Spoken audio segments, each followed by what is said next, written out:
주윤발은 배우가 되기 전에 호텔에서 일했습니다. 당시 홍콩의 고급 호텔은 투숙객들의 차를 세차해주는 서비스가 있었습니다. 그날도 어김없이 세차를 하던 주윤발은 생전 처음 보는 여신 모양의 마스코트가 마냥 신기했습니다. 이 마스코트가 달린 차는 바로 최고급 자동차 브랜드인 롤스로이스였습니다. 천문학적인 가격의 자동차라는 것을 모른 채 주윤발은 그저 호기심에 자기도 모르게 이것저것을 만지다가 급기야는 핸들을 잡았습니다. 이 순간 짝소리와 함께 눈앞이 흐릿해졌죠. 차 주인이 이 모습을 보고 달려와 대뜸 뺨을 때렸던 것입니다. 그리고는 주윤발에게 너는 평생 살아도 이런 차를 몰 수 없을 거다 라며 멸시의 눈초리로 쳐다봤습니다. 얼얼한 뺨을 어루만지며 집에 오는 길, 주윤발은 성공에 대한 강한 집념으로 불타올랐습니다. 당시 그는 가난한 가정 형편으로 인해 고등학교 진학마저 포기하고 17살의 나이에 이미 각종 아르바이트를 전전하고 있었습니다. 6 식구가 비좁은 집에서 살았는데 특히 여름이면 온 식구가 다닥다닥 붙어있다 보니 숨막힐 듯 더웠습니다. 주윤발은 그저 극장에 가면 에어컨이 있다는 이유로 영화에는 별 관심이 없었지만 아침 일찍부터 극장으로 향했습니다. 그리고 이것이 지금의 그를 만든 작은 출발점이었습니다. 이곳에서 보게 된 한 광고가 앞으로의 인생을 송두리째 바꿨기 때문이죠. 바로 배우 공채 모집이었습니다. 주윤발은 바로 오디션에 참가했습니다. 그리고 망했습니다. 형편없는 연기력의 심사위원들이 못마땅한 반응을 보였던 것이죠. 이때 단 한 명의 심사위원이 연기력은 불합격이지만 잘생기고 착해 보이니 기회라도 줘보자 라는 말로 심사위원단을 설득했죠. 연기력도 부족하고 인맥도 없었던 주윤발은 수년간 엑스트라 배역에만 머물렀습니다. 어떻게 해서든 눈도장을 찍고 싶다는 생각에 그는 방송국 엘리베이터 앞에서 죽치고 있으면서 관계자들에게 인사를 건넸다고 합니다. 그렇게 2년이란 긴 세월이 지난 어느 날 주윤발은 한 여자가 그를 수소문하고 있다는 소식을 들었습니다. 이 여자는 유명한 제작자였는데 신사 같은 컨셉의 배우를 물색하던 중 문득 엘리베이터 앞에서 봤던 주윤발의 환한 웃음이 떠올랐다고 합니다. 얼떨결에 불려간 주윤발에게 이 여자는 드라마 출연을 약속했습니다. 그리고는 발이 너무 커서 준비된 구두가 맞지 않을 테니 사이즈가 맞는 걸 사오라며 돈을 건넸죠. 그리고 얼마 후 새 구두를 신고 나타난 모습에 흡족해하던 제작자는 주윤발의 한 행동으로 인해 깜짝 놀라게 됩니다. 구두를 사라고 준 돈을 그대로 돌려줬던 것이죠. 벌이가 없었던 그는 당연히 새 신발을 살 돈이 없었습니다. 그럼 이 신발은 과연 어디서 구한 것일까요? 사건의 내막은 이러했습니다. 받은 돈으로 신발을 사고 나자 주윤발은 문득 남의 돈을 생각 없이 받아 쓴 건 아닌가 하는 미안함이 들었습니다. 결국 주변 사람들에게 돈을 빌려 다시 신발값을 마련해 온 것이죠. 이 내막을 알게 된 제작자는 주윤발의 성품에 더욱 반해 이후에도 그를 강력 추천해줬다고 합니다. 여러 드라마에서 점차 출연 비중을 늘려가던 주윤발은 데뷔한 지 6년째가 되던 해 상해탄이라는 드라마의 주연을 맡으며 본격적으로 두각을 나타내기 시작했습니다. 이 드라마는 이후 10년간 아시아권을 주름잡는 홍콩 느와르 장르의 출발점이 되었고 방영시간만 되면 홍콩 밤거리에 인적이 드물었을 정도였습니다. 아직까지도 홍콩에서는 역대 최고의 드라마 캐릭터를 뽑는 설문조사에서 주윤발이 연기한 이 캐릭터가 1, 2위를 다툰다고 합니다. 수차례 리메이크가 되기도 했는데 그중 가장 유명한 것은 당시 최고의 스타였던 장국영, 유덕화 주연의 우리나라 배우 정우성이 조연을 맡은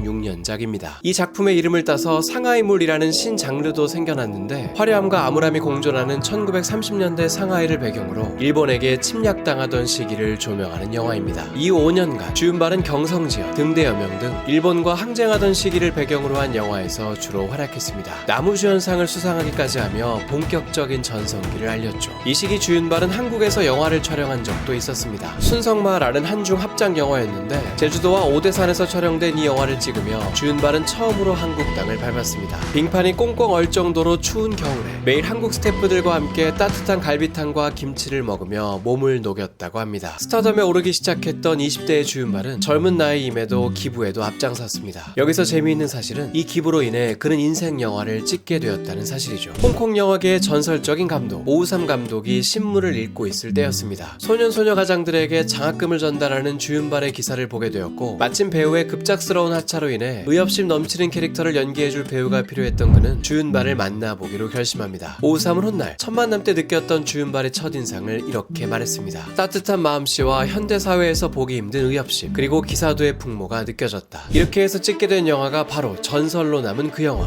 영웅본색입니다. 조연이었지만 찐한 선글라스를 끼고 롱코트를 휘날리며 주연보다도 더한 존재감을 보여줬죠. 특히 성냥개비를 물고 다니던 모습이 신드롬을 일으켰는데 이는 주윤발이 먼저 제안한 아이디어였습니다. 처음에는 무슨 소리를 하나 싶었던 감독도 주윤발이 시범을 보이자 매우 좋아했다고 합니다. 이 영화는 홍콩을 넘어 아시아 전역에서도 엄청난 흥행을 기록했습니다. 주윤발 따라잡기에 혈안이 된 남자들로 인해 각지에서 롱코트와 선글라스의 풍기 현상까지 있었죠. 이 영화는 심지어 할리우드에도 큰 큰 영향을 미쳤습니다. 쿠엔틴 타란티노 감독은 훗날 킬빌을 찍을 때 배우들에게 영웅 본색을 보여주며 이렇게 연기하자고 말했고, 매트릭스에서 키아누 리브스가 보여줄 롱코트와 선글라스 그리고 쌍권총 액션도 이 영화의 향기를 물씬 풍깁니다. 이렇게만 들으면 액션 영화로만 족적을 남긴 것으로 오해할 수 있지만 사실 이 영화의 백미는 사나이들의 뜨거운 우정과 감정 연기였습니다. 특히 다리가 불구가 되어 처량한 인생을 살고 있던 그가 오랜만에 찾아온 의형제를 마주하고 파르르 입술을 떨며 악수를 건네는 이 장면은 많은 이들의 눈가를 촉촉하게 했죠. 이 영화는 OST 또한 두고두고 회자되는 명곡으로 유명합니다.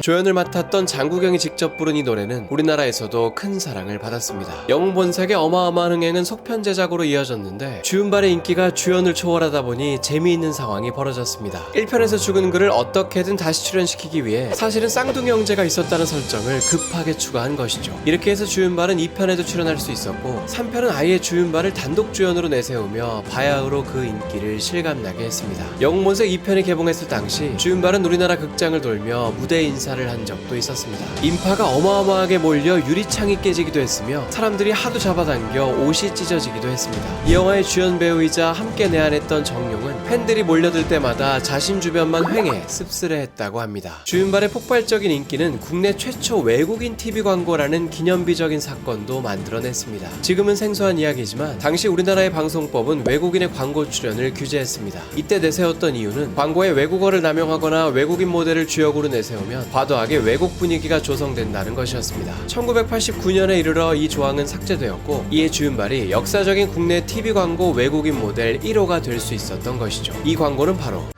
사랑해요 밀키스.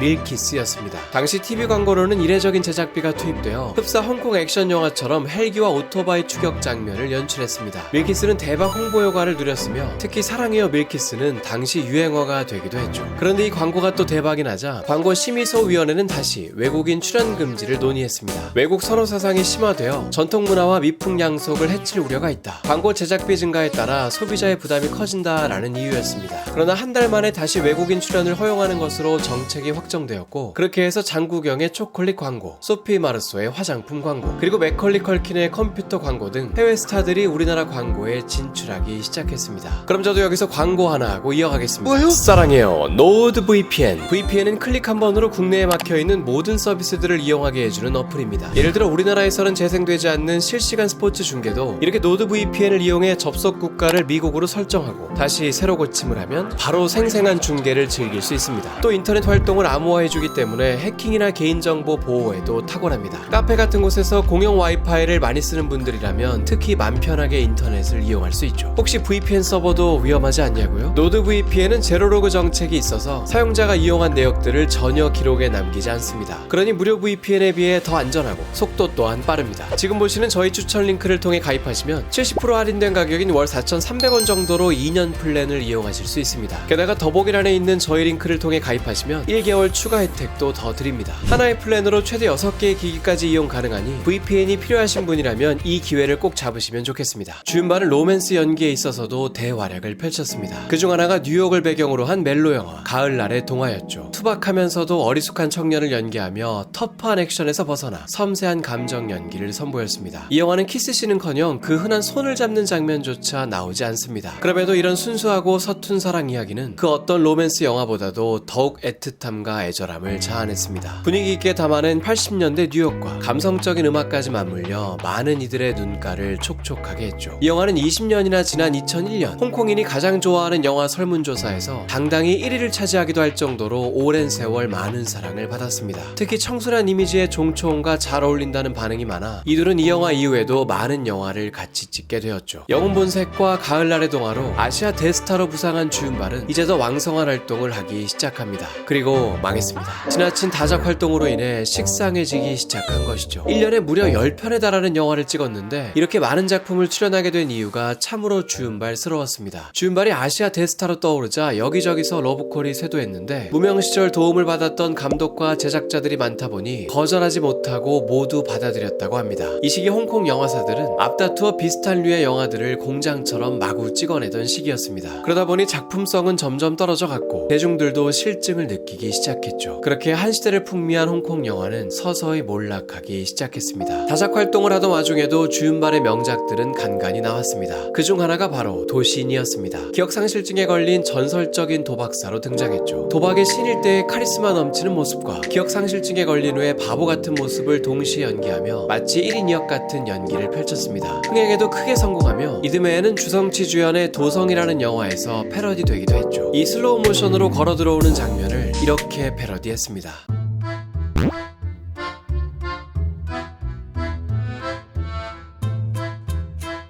이 도신이라는 영화에는 주윤발의 오랜 친구 오맹달도 함께 출연하는데 이 둘에 관해 유명한 에피소드가 있습니다. 둘은 데뷔하기도 전부터 친구였던 오래된 사이였습니다. 이른 나이에 스타덤에 오른 오맹달은 술과 도박에 빠져 방탕한 생활을 하다 큰 빚을 지게 되었습니다. 이에 주윤발을 찾아가 1억 원 정도를 빌려달라고 했는데 스스로 해결하라는 말을 들으며 단칼에 거절당했죠. 결국 오맹달은 파산 신청을 하게 되고 방송가에서도 퇴출을 당했습니다. 친구라고 믿었던 주윤발이 부와 명예를 다 가졌음에도 도와주지 않자 이때부터 그를 크게 원망했다고 합니다. 어떻게든 일감을 따내 빚을 청산하려 했으나 이미 평판이 바닥을 치고 있던 그를 써주는 곳은 아무데도 없었습니다. 그러다가 기적처럼 한 영화에 간신히 출연할 수 있었죠. 이것이 마지막 기회라고 생각하고 모든 걸 쏟아부은 오맹달은 인생 최고의 명연기를 펼치며 그의 홍콩 영화제 나무조연상을 따내며 극적으로 재기에 성공했습니다. 이때 주윤발은 시상식에서 그를 찾아와 축하 인사를 건넸는데 오맹달은 이제서야 다시 친한 척을 하냐며 냉랭하게 무시했습니다. 이 모습을 보게 된 감독은 술자리에서 오맹달에게 이런 말을 꺼냈습니다. 사실 주윤발이 제작진을 찾아와 당신을 여러 번 적극 추천했다. 원래 캐스팅 후보에도 없었지만 그의 간절한 부탁을 차마 거절할 수 없었다라고 밝혔죠. 이런 내막을 그제서야 알게 된 오맹달은 그 자리에서 펑펑 울었고 주윤발을 찾아가 용서를 구했습니다. 이때 주윤발은 내가 그 당시 돈을 빌려줬다면 그대로 다시 도박판에 갖다 바쳤을 것이다. 스스로의 힘으로 일어나도록 하는 것이 내가 줄 수 있는 가장 큰 도움이었다고 말했습니다. 홍콩 영화가 몰락의 길을 걷던 90년대 중반 희망이 보이지 않자 많은 홍콩 감독들은 할리우드로 향했습니다. 이 중에는 주윤발과 여러 작품을 함께했던 오우삼 감독도 있었죠. 할리우드에 입성한 그는 성공적으로 자리 잡고 있었습니다. 존 트라볼타 주연의 브로큰 에로, 니콜라스 케이지의 웃음 연기로 유명한 페이스오프 등으로 할리우드마저 재패해가고 있었죠. 이에 오우삼은 그의 오랜 파트너 주윤발을 할리우드로 불러 함께 영화를 찍자고 제의했습니다. 80년대 홍콩 영화계를 주름잡던 이 둘은 그렇게 할리우드에서 다시 뭉쳐 망했습니다. 오우삼이 제작을 맡은 리플레이스먼트 킬러라는 영화였는데 제작비조차 회수하지 못할 정도로 흥행참패를 기록했습니다. 주윤발은 특유의 선글라스와 권총 액션을 선보였지만 영어를 못하다 보니 주연임에도 등장할 때마다 대사가 한마디를 넘지 않는 희대의 과묵한 캐릭터로 나와 많은 이들을 당혹해 했습니다. 남자는 묵묵부답인데 여주인공 혼자만 말을 이어가는 어색한 장면들만 이어졌죠. 주윤발은 이후에도 마크 월버그와 공동주연을 맡은 커럽터, 조디 포스터와 호흡을 맞춘 애나 앤드 킹에 출연하며 계속 할리우드의 도전장을 던졌지만 연달아 흥행에 실패했습니다. 역시나 언어의 한계로 본래 연기력을 잘 살릴 수 없었죠. 그러다가 드디어 서양권에서 주윤발을 알아주기 시작한 한 영화가 나타났습니다. 이 영화는 바로 서양권에서 어마어마한 사랑을 받은 무협영화 와호장룡입니다. 할리우드 영화이지만 주윤발, 장쯔이, 양자경 등 홍콩 배우들을 내세워 중국어로 촬영되었죠. 이 영화의 인기가 어느 정도였냐 하면 20년이 훌쩍 지난 현재까지도 역대 비영어 영화 중 북미 흥행순위 1위가 바로 와호장룡입니다. 참고로 많은 이들이 인생 영화로 꼽는 이탈리아 영화 인생은 아름다워가 2위이며 우리나라의 기생충은 4위에 올라와 있습니다. 와우장룡은 선과 악의 개념이 모호한 매력적인 스토리와 호쾌한 무술 액션으로 작품성에 있어서도 호평을 받았습니다. 특히 여배우들의 무술 연기가 각광을 받았는데 오랜 기간 무용을 했었던 장쯔이와 양자경의 마치 춤을 추는 듯한 우아한 액션이 일품이었죠. 반면 주윤발은 무술 연기에 있어 엄청나게 고생을 했는데 권총 액션 외에 무술 쪽에는 별다른 경험이 없었던 주윤발은 하나같이 검술 동작이 어설펐다고 합니다. 이에 제작진은 묘안을 하나 냈습니다. 한 손은 뒷짐을 지고 아예 한 손으로만 여유있게 검을 다루는 것으로 설정을 바꿨던 것이죠. 이렇게 하니 동작이 더 쉬워져 그럴듯한 액션 연기가 나왔고 무엇보다도 주윤발 특유의 묵직하고 여유로운 표정 연기가 더해지며 오히려 엄청난 검술의 달인처럼 보이는 효과를 낳았습니다. 와우장룡이 초대박을 터뜨리자 할리우드는 이 영화의 주역들에게 러브콜을 쏟아내기 시작했습니다. 장쯔이는 이듬해 성룡 주연의 러시아워2에서 비중 있는 역할로 출연하며 본격적인 할리우드 행보를 시작했고 주윤발 역시 새로운 할리우드 영화의 주연 주연으로 캐스팅되었습니다. 방탄승이라는 액션 영화였는데 와우 장룡에서 뒷짐을 진 채 펼치는 액션 연기에 홀딱 반한 감독은 이 영화에서도 같은 컨셉으로 그를 등장시켰습니다. 그리고 뒷짐만 지다가 망했습니다.